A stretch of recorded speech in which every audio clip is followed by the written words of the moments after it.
안녕하십니까, 표정은입니다. 자, 이번 시간은 소방시설관리사 1차 제2과목 수리학, 약재화학, 소방전기 시간이죠.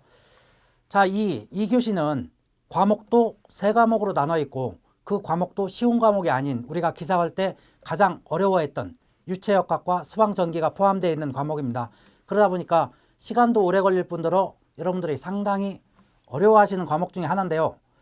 이걸 너무 깊게 들어가려고 생각하지 마시고 기본적인 이론 정도만 기본적으로 해가지고 너무 깊이 안 들어가는 범위에서 어느 정도만 하면 충분히 좋은 점수가 가능한 그런 과목입니다. 너무 여러분들이 처음부터 겁먹고 기사 때처럼 너무 깊게 들어가려니까 어려워지는 거죠. 관리사 때는 절대 기사보다 더 깊이가 깊지 않습니다. 왜냐하면 관리사는 125문제를 125분에 풀어야 되는 거예요. 그러다 보니까 한 문제당 1분밖에 시간이 주어지지 않습니다. 그 1분 안에 이 계산 문제를 풀려면 너무 어렵다는 거죠. 그래서 그 문제 자체가 그렇게 어려운 문제, 계산 문제가 10분, 5분 이 정도 푸는 문제는 거의 출제되지 않는다는 겁니다. 만약에 출제됐다 한들 여러분들은 절대 그 문제를 풀면 안 되는 거예요. 그냥 찍는 거지 그 한 문제에다가 5분씩 이렇게 시간을 투자해서도 절대 안 되고요. 투자할 필요도 없습니다. 자, 그러면 한번 구성을 한번 볼까요? 자, 첫 번째 과목이 수리학이죠. 이 수리학이 유체역학하고 똑같은 거죠.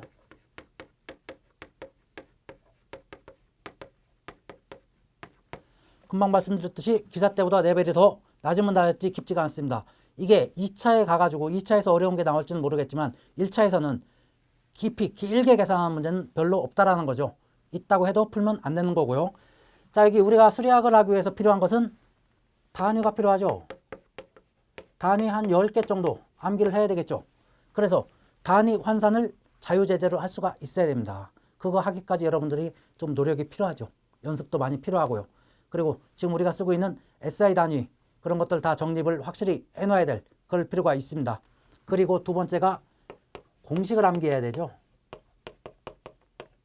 이것도 뭐 한 10개 정도 공식 10개 정도를 가지고 그걸 가지고 적재적소에 어떻게 대입하느냐가 중요한 거지 그 엄청난 공식을 다 외워가지고 다 공부하려고 하면 한도 끝도 없습니다. 수리학만 해도 또 1년 해야죠.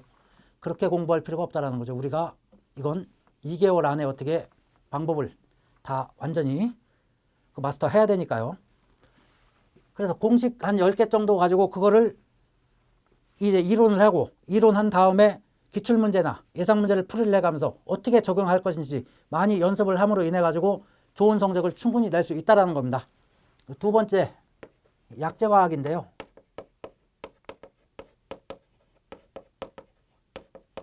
약재화학은 소화약재로 사용하는 것들에 대한 특성을 알아보는 거죠.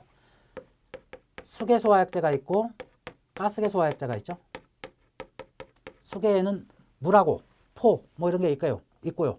가스계에는 뭐 CO2, 하론, 분말, 청정 뭐 이런 것들이 있죠. 각각의 특성들 우리가 기사 때 구조 원리나 원론이나 지금 우리 이거 안전관리론에서도 어느 정도 다루고 있고 그래서 상당히 이 과목은 수월할 겁니다. 여러분들이 수월을 해서 여기에서 상당히 고득점을 얻어줌으로 인해 가지고 우리가 충분히 60점 이상을 맞을 수 있어야 됩니다.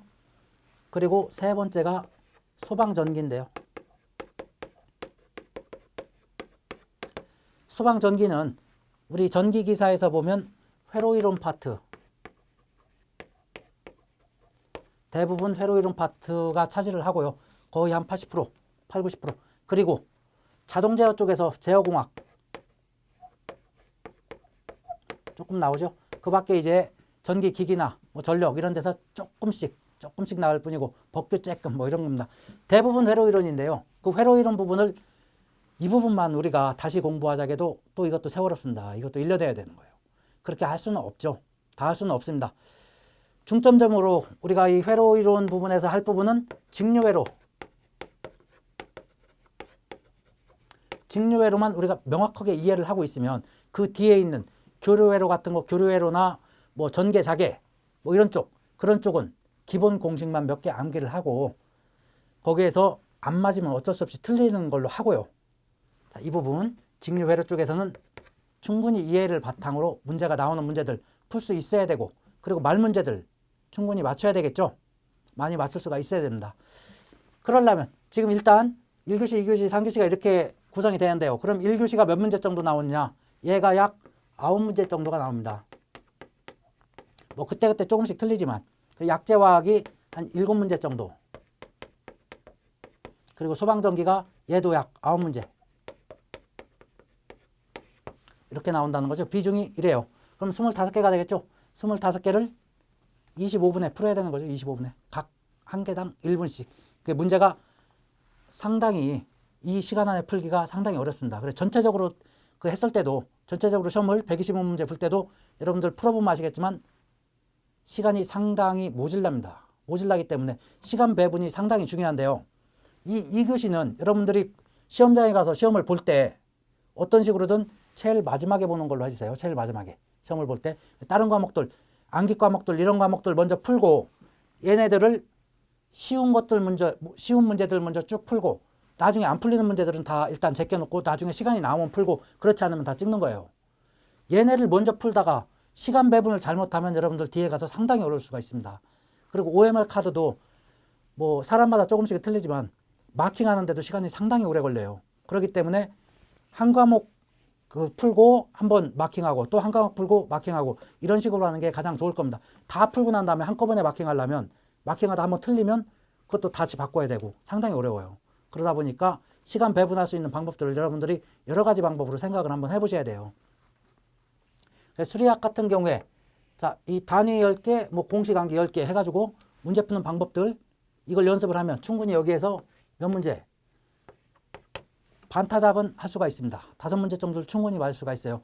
말 문제, 암기 문제들 조금 하고 하면 여기 소방전기에서도 충분히 4, 5문제 정도는 맞출 수가 있다라는 거죠.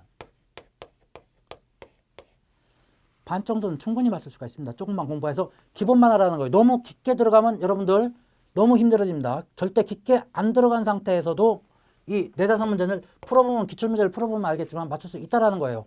그리고 약재화 거의 다 맞춰줘야죠. 7문제가 나오면 최소한 6문제 맞춰야 돼요. 5, 6문제는 맞춰줘야 됩니다. 이것만 해도 뭐 이렇게 따져도 14개 정도가 되죠. 14개. 15개면 60점. 그리고 10개면 40점. 그래서 최소한 10개 이상을 맞춰야죠. 9개 맞으면 꽈락이에요. 그렇지만 이 과목이 꽈락은 가장 나오지 않는 과목입니다. 왜? 지금 말씀드렸듯이 까다로운 과목임에 동시에 시간도 많이 잡아먹는 과목이지만 그렇게 문제가 어렵게 나오지 않는다는 거예요. 그래서 꽈락은 제일 안 나오니까요. 그렇게 너무 걱정하지 않으셔도 됩니다. 그렇다고 너무 공부를 안 하면 안 되겠죠. 자, 지금 여태까지 말씀드렸듯이 너무 깊게 들어가지 마시고 일정 부분 제가 하라는 부분 이 정도 하시고 이 정도 하시고 여기 이 정도 하시면 충분히 60점 이상은 맞을 수 있으니까요. 저를 믿고 따라오셔가지고 이론을 같이 공부하시고 그 다음에 같이 기출문제 푸는 방법하고 문제를 풀 때도 문제가 관리사는 똑같이 안 나오니까요. 기출문제하고 똑같이 안 나오니까 응용돼서 나오니까 꼭 여러분들이 공부할 때 문제 밑에 해설이 있는 부분들도 꼼꼼히 읽어주셔가면서 공부를 해주셔야 될 겁니다. 그러면 분명히 좋은 결과가 있으리라고 믿겠습니다. 자, 그럼 본 강의에서 뵙도록 하겠습니다. 감사합니다.